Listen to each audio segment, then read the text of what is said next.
Picture a world in which every minute of your day unfolds with a single focus. That focus is entirely devoted to chasing pleasure.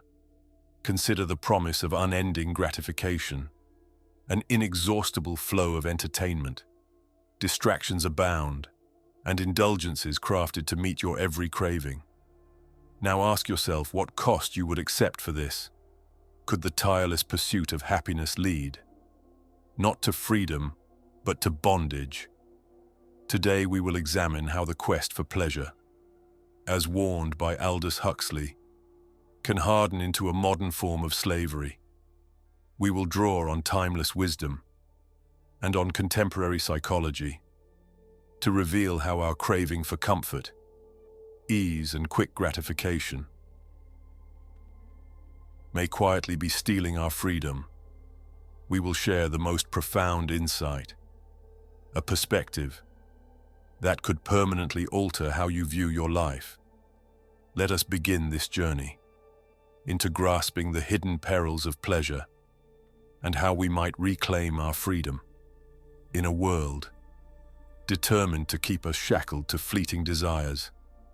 Aldous Huxley, in his seminal novel, Brave New World, paints a chilling portrait of a dystopia where humanity has yielded its autonomy in exchange for the illusion of happiness. Citizens are soothed with soma, a drug that ensures they remain perpetually content, no matter how hollow their lives may be. Huxley's society was not maintained by chains or prisons, but by pleasure, so intoxicating that resistance hardly occurred to anyone. This, he argued, is the most insidious kind of control. Now reflect on the society we inhabit today, from the ceaseless ping of notifications to the endless scroll of social media. Aren't we, too, being handed our own versions of soma? Psychologists like Mihaly Csikszentmihalyi, renowned for his research on the state of flow, warn us that, although technology can produce moments of deep engagement, it also ensnares us in loops of addictive behavior. Algorithms serve us customized pleasures, videos, advertisements, and streams of content that keep us hooked, yet ultimately leave us empty. Take a moment to consider, how often do you reach for your phone for a quick burst of joy, only to discover hours have slipped by, leaving you more depleted than fulfilled? The pursuit of pleasure carries a darker side, that modern psychology calls the hedonic treadmill. This idea shows that, no matter how much happiness we attain, we rapidly adapt to it, returning to a baseline of contentment, whether it's a new car, a sumptuous meal, or even a thrilling experience. The joy fades and the craving for the next fix begins.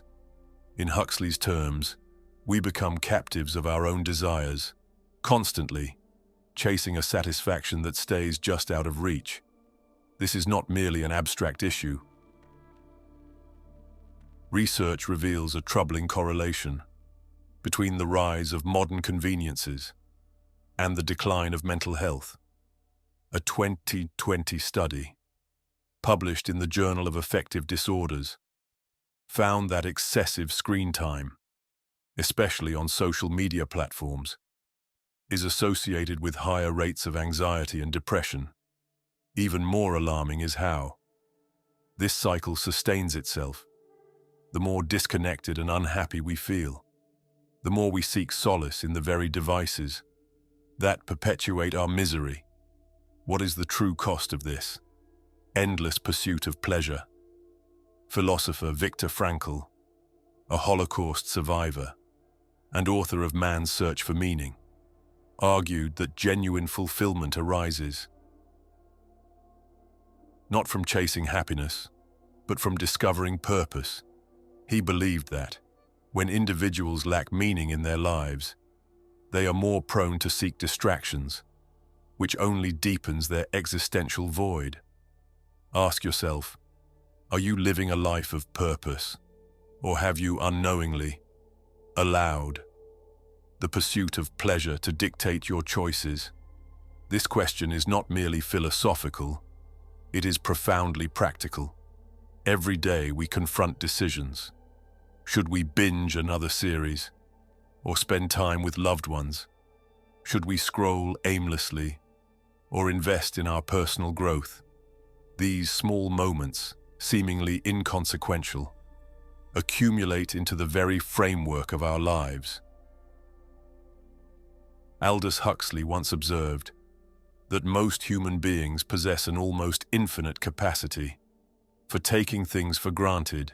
In the pursuit of constant pleasure, we risk overlooking the deeper joys of existence, relationships, creativity, self-discovery, and contribution to something larger than ourselves. This brings us to a powerful insight. Pleasure, when pursued recklessly, does not lead to freedom. Instead, it forges chains that are invisible but no less real. These chains bind us to habits. They tie us to cravings and distractions that sap our energy. They drain our time and potential as we go on. We will examine the hidden systems that prosper from our addiction to pleasure and how we can break free of them. But for now, reflect on this. Are you living as a free individual, or are you merely a consumer in a world that profits from your desires? Let this thought guide you as we move deeper into this journey of understanding and self-liberation. What follows will challenge how you see not only the world but also yourself. Imagine a marketplace where the currency is your attention. In this world, the most valuable commodity isn't gold, oil, or even technology. It is you. Every moment you spend scrolling, clicking, or consuming, you are not merely engaging with content. You are being bought and sold. Welcome to the attention economy. It is a system that thrives on your addiction to pleasure and keeps you locked in an endless cycle of consumption. To grasp how deeply this system controls us, we must look at how it exploits our biology. Neuroscientist Dr. Robert Sapolsky, an expert in stress and dopamine research, has shown that our brains are wired to seek rewards. Every time we experience something pleasurable, our brain releases dopamine, a neurotransmitter that reinforces behaviors. Whether it's the satisfaction of likes on a post, the excitement of a new purchase, or the rush of winning a game, this dopamine surge creates a feedback loop that keeps us returning for more. Here's the catch. The anticipation of pleasure often releases more dopamine than the pleasure itself. This is why we eagerly await a text reply or obsessively refresh our feeds. It is not the outcome, but the possibility of reward that keeps us hooked. In this way, the attention economy turns us into perpetual seekers, always yearning yet never truly satisfied. Think about how this shows up in your daily life. Have you found yourself checking your phone without even realizing it, or craving something, a snack, a video, a moment of validation, only to feel hollow once you have it? These are not coincidences. They are carefully engineered experiences. As Tristan Harris, a former Google design ethicist, explains, platforms are designed to exploit our vulnerabilities. They create what he calls intermittent variable rewards, a mechanism borrowed from slot machines to keep us addicted. Now connect this to Aldous Huxley's vision. In Brave New World, the pursuit of pleasure was not merely a personal failing. It was a societal tool for control. People were so consumed by their desires that they did not notice or care about the loss of their autonomy. Today we face a similar threat. While we may not be taking soma, we are inundated with digital distractions that serve the same purpose: to pacify us and keep us compliant. But why does this matter so much? because the pursuit of pleasure, when left unchecked, does not merely rob us of time, it steals our potential. When we prioritize fleeting gratification over meaningful pursuits, we sacrifice the opportunity to grow, learn, and contribute. Author Cal Newport, in his book Deep Work, highlights how shallow engagement with technology erodes our ability to focus and to achieve mastery. He argues that life's greatest rewards come not from easy pleasures, but from sustained effort and deep concentration.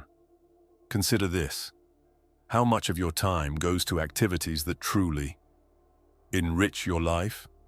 How often do you prioritize immediate satisfaction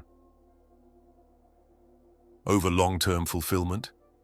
These questions are not meant to shame, but to awaken. Recognizing our patterns is the first step toward reclaiming our freedom. And yet, breaking free is easier said than done. The system we live in does not merely encourage pleasure-seeking, it normalizes it. From advertisements promising instant happiness to cultural messages that equate success with material wealth, we are constantly told that more is better. Philosopher Fromm, in his book To Have or To Be, warned of this trap. He argued that modern society's obsession with having over-being leads to a superficial existence where true joy is replaced by the hollow satisfaction of ownership. What, then, is the alternative? It begins with a shift in mindset, from seeking pleasure to seeking purpose. This does not mean abandoning joy or indulgence, but rethinking their place in our lives. As psychologist Martin Seligman, the father of positive psychology, has shown, the most fulfilling lives are centered on meaning, engagement, and relationships. Pleasure is part of this equation, but it is not the whole. Take a moment to reflect. What brings you true joy? Not the fleeting kind that fades with time, but the lasting satisfaction that comes from creating, connecting, and contributing. Can you identify one area of your life where you prioritize short-term gratification over long-term growth? As we delve deeper, we will explore practical ways to break free from the chains of the attention economy and rediscover the power of intentional living.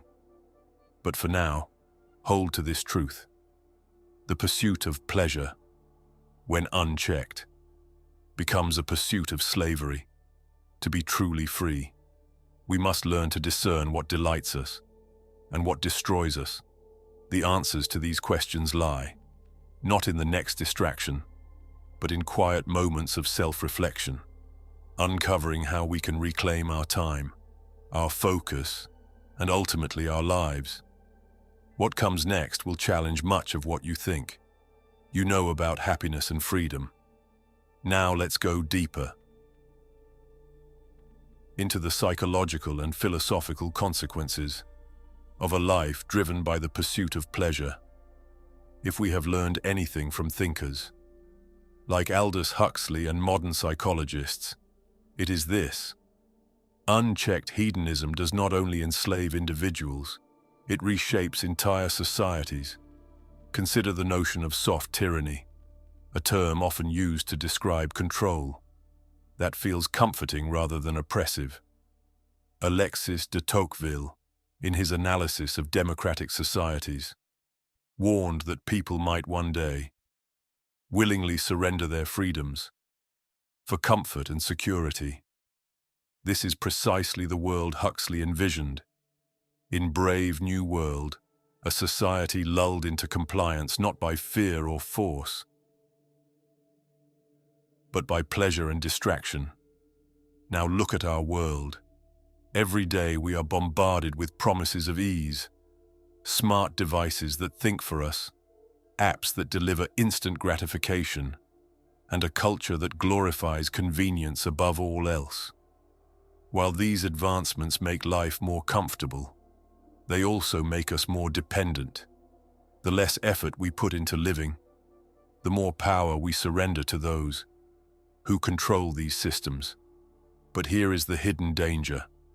This dependence does not feel like enslavement. It feels like progress. It feels good. And that is what makes it so dangerous. As Huxley wrote, a truly efficient, totalitarian state would be one in which the all-powerful executive of political bosses and their army of managers controls a population of slaves who do not have to be coerced because they love their servitude. Consider how this applies to your life. How many decisions do you make freely? And how many are influenced, if not dictated by algorithms, trends, or societal expectations? When was the last time you chose discomfort for the sake of growth instead of opting for the path of least resistance? This is not just a personal issue. The consequences of a pleasure-obsessed culture ripple outward, affecting relationships, communities, and even the planet. Philosopher Søren Kierkegaard described this phenomenon as the despair of the aesthetic life, where individuals seek beauty and pleasure at the expense of meaning and responsibility. He believed that true fulfillment could only be found by embracing the ethical life, a life of purpose, commitment, and higher ideals. Let's make this practical. Imagine two paths. One is paved, smooth and easy to walk. It leads to a life of instant gratification, but little substance. The other is rocky, steep and challenging. It requires effort and sacrifice, but offers the rewards of growth, connection, and legacy. Which path are you walking right now? Modern psychology supports Kierkegaard's insights. Studies show that people who prioritize intrinsic goals, such as personal growth, relationships, and contribution, report higher levels of happiness and life satisfaction than those who chase extrinsic rewards, like wealth, fame, or status. Yet our culture constantly pushes us toward the latter. Why? Because a society built on consumerism depends on dissatisfaction.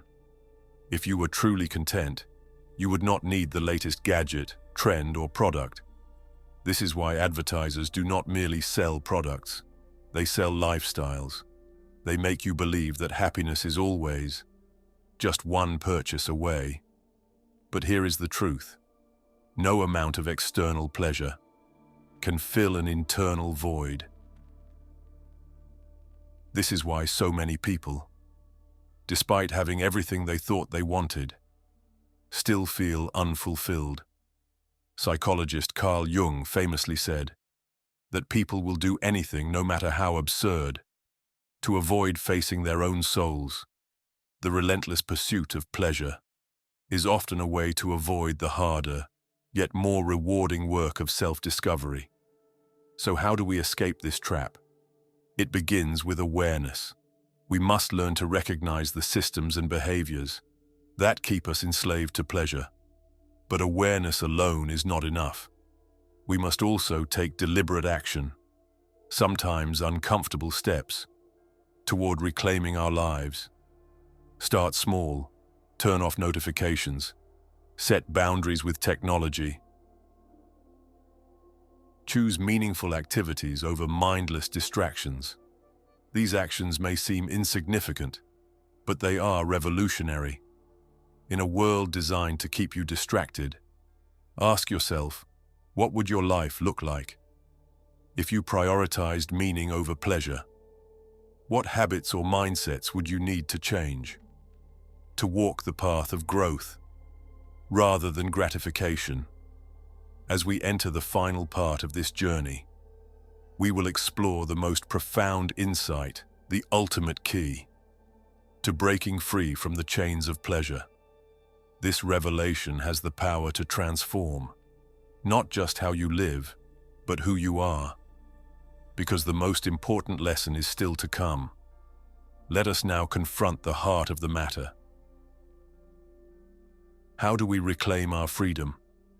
In a world that thrives on our addiction to pleasure, the answer lies in grasping a profound truth. Real freedom comes not from doing whatever we want, but from having the discipline to choose what truly matters. Philosopher Friedrich Nietzsche once wrote that he who has a why to live can bear almost any how. This insight is a cornerstone of liberation. When we anchor our lives to a deep purpose, the fleeting allure of pleasure loosens its grip on us. Purpose functions as a compass, guiding us through distractions and temptations toward a life of significance. Consider the lives of those who have made a lasting impact. Visionaries like Mahatma Gandhi, Mother Teresa, or Martin Luther King Jr. Their greatness did not arise from seeking comfort, but from embracing struggle, in pursuit of something larger than themselves. They remind us that the most profound joy is often found in acts of service, creativity, and perseverance, not from momentary indulgences. But how do we find our why in a world that pulls us in so many directions? Viktor Frankl offers a path forward.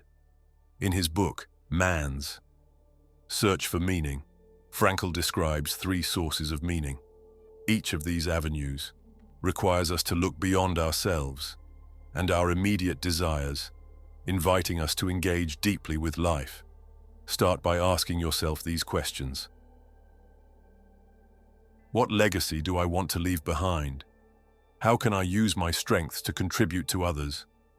When faced with difficulty, how can I transform it into an opportunity for growth? These are not easy questions, but they are transformative. By seeking answers, you take the first steps toward breaking free from the chains of pleasure and stepping into a life of purpose. Now let us address the most important insight, the revelation that ties everything together. The pursuit of pleasure, while alluring, is ultimately a distraction from the deeper pursuit of meaning. True happiness, as Aristotle believed, comes from eudaimonia, the flourishing life, which is not a life of endless pleasure, but a life aligned with virtue, wisdom, and intentionality. But to live such a life, we must develop discipline. Discipline is the ability to choose long-term rewards over short-term gratification. It is the strength to say no to what is easy and yes to what is right. As author Jocko Willink says, discipline equals freedom. It is through discipline that we gain mastery over our impulses and begin to live as creators of our destinies rather than as prisoners of our desires. To cultivate discipline, start by building small, consistent habits. Wake a little earlier to meditate or reflect. Set aside time each day to pursue a meaningful goal. Limit your exposure to distractions that drain your energy and attention. These small acts of self-control may seem insignificant, but they create a ripple effect, gradually reshaping your life. Here is another powerful practice. Embrace discomfort. Growth rarely occurs within comfort zones, whether it is pushing your physical limits, learning a new skill, or facing a difficult truth. The willingness to endure discomfort is what separates those who achieve greatness from those who settle for mediocrity. Think about this. Every time you choose discipline over indulgence, you strengthen your ability to live with purpose. Every time you resist the pull of distractions, you reclaim a piece of your freedom. These moments of choice, though small, are acts of rebellion against a world that profits from your complacency. As we conclude, let us return to Aldous Huxley's warning. He foresaw a world where pleasure would be used as a tool of control, where people would trade their freedom for comfort and their potential for convenience. But he also believed in humanity's capacity for awareness and resistance. You have the power to break free by choosing purpose over pleasure, discipline over indulgence, and meaning over distraction. You can reclaim your autonomy and live a life of true fulfillment. So what will you choose? Will you continue to follow the easy path, dictated by fleeting desires, or will you rise above, embracing the challenge of living with intention and purpose? The choice is yours. And remember, this journey is not only about improving your life, it is about inspiring others to do the same. Together we can build a world where freedom is not a forgotten ideal, but a lived reality. This is your moment to awaken. The chains are invisible, but they can be broken. The path is steep, but it leads to greatness. Choose wisely and step boldly into the life you were meant to live.